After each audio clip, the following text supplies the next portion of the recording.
Assalamualaikum warahmatullahi wabarakatuh. Hai semuanya, selamat datang di Suara Pergerakan, podcast Ryan Kesehatan Airlangga. Wah, sudah lama ya kita vakum dalam siaran podcast ini. Tapi tenang aja, karena kali ini saya, sahabati Alfionita, akan menemani kalian membahas isu kesehatan terkini bersama sahabati Roza.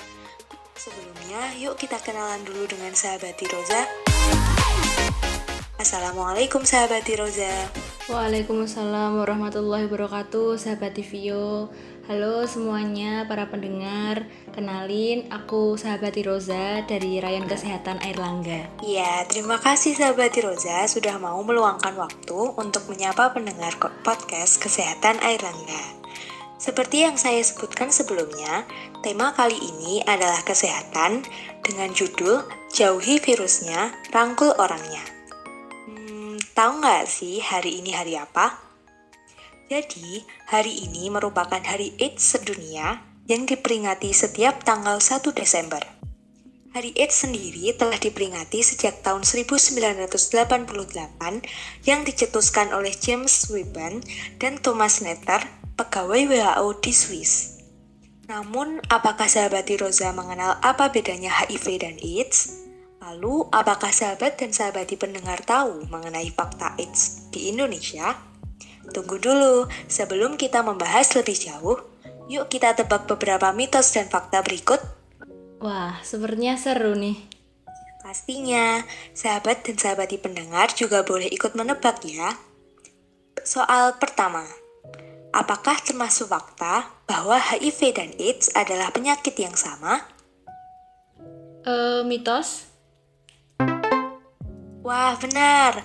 Oke, lanjut ke pertanyaan selanjutnya. Apakah termasuk fakta bahwa penderita HIV dan AIDS didominasi oleh perempuan? Mitos? Benar lagi nih. Kali ini yang terakhir. Apakah termasuk fakta bahwa penderita HIV memiliki risiko tinggi terhadap virus COVID-19? Mitos? Wah, hebat sekali sahabat Roza sudah menjawab benar 3 dari 3 pertanyaan. Kalau sahabat-sahabati pendengar bagaimana? Yuk kita bahas lebih dalam mengenai penyakit ini.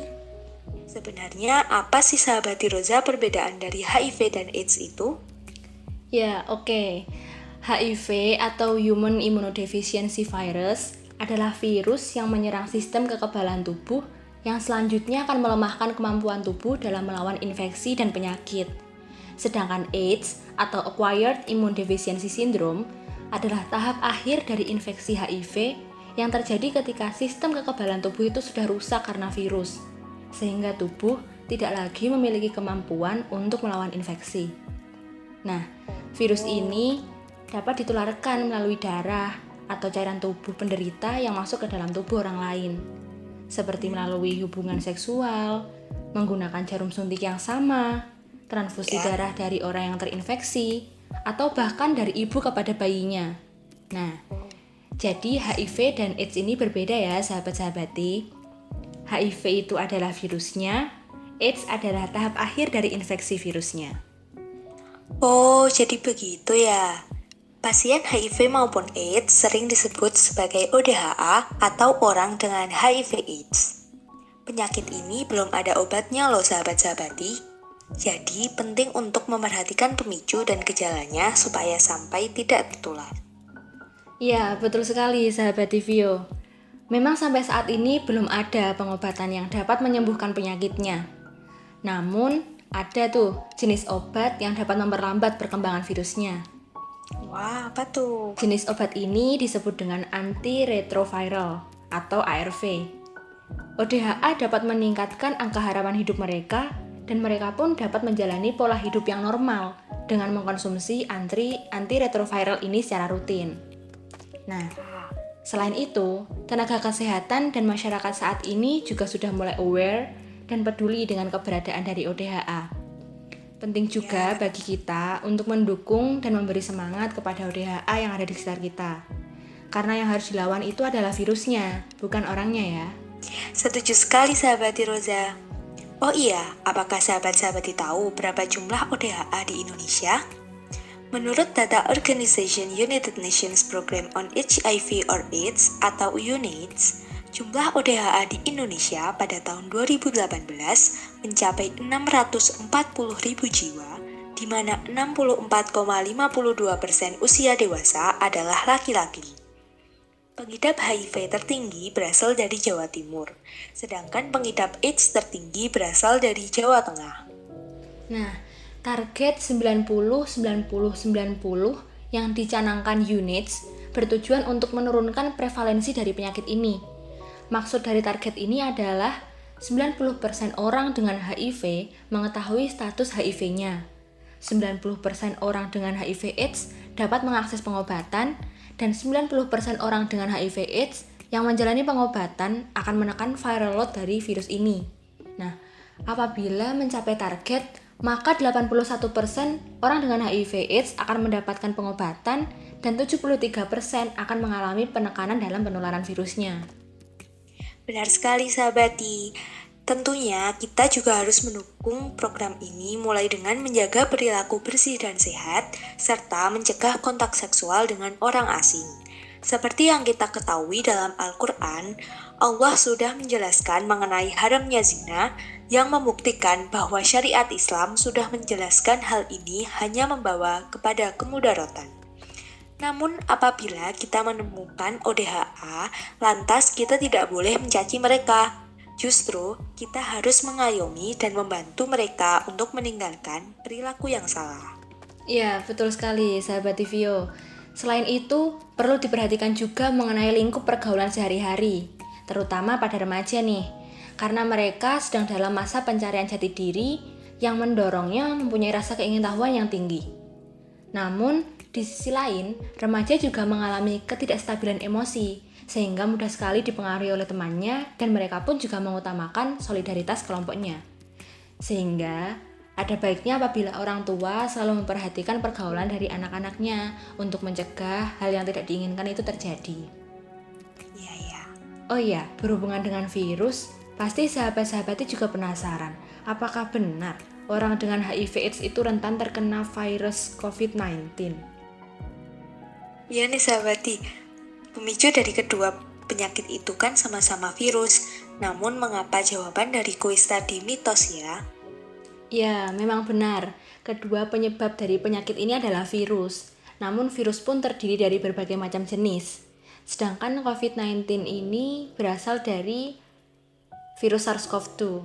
Sebenarnya untuk pertanyaan terakhir tadi belum ada bukti ilmiah yang menetapkan bahwa pengidap HIV itu memiliki faktor risiko yang tinggi tertular COVID-19. Namun, menurut Dr. Alan Teige, pakar penyakit menular di Cleveland Clinic, pengidap HIV tetap harus mematuhi perawatan medis dan mengendalikan penyakit mereka. Jika seorang pengidap HIV terus mempertahankan perawatan pengobatan mereka dapat mencapai viral load tidak terdeteksi, yang artinya seseorang tidak dapat menularkan virus ke pasangan seksual yang HIV-nya negatif. Meskipun obat dan vaksin belum ditemukan, pengidap HIV tidak boleh berputus asa, karena semua ini pasti memiliki hikmah tersendiri.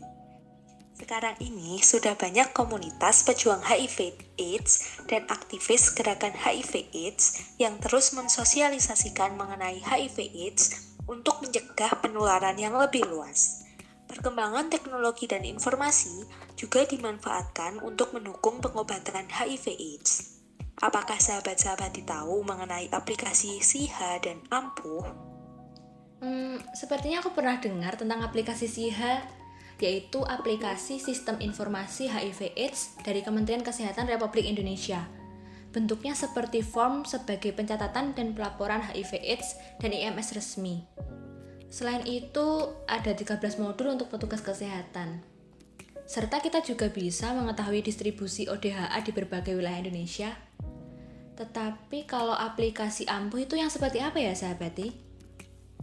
Jadi sebenarnya aplikasi Ampuh atau Accelerating Viral Load Testing Among PL/HIV Through Citrus and High Quality Laboratories baru diluncurkan tahun ini di Jawa Timur sebagai wilayah dengan populasi ODHA tertinggi di Indonesia.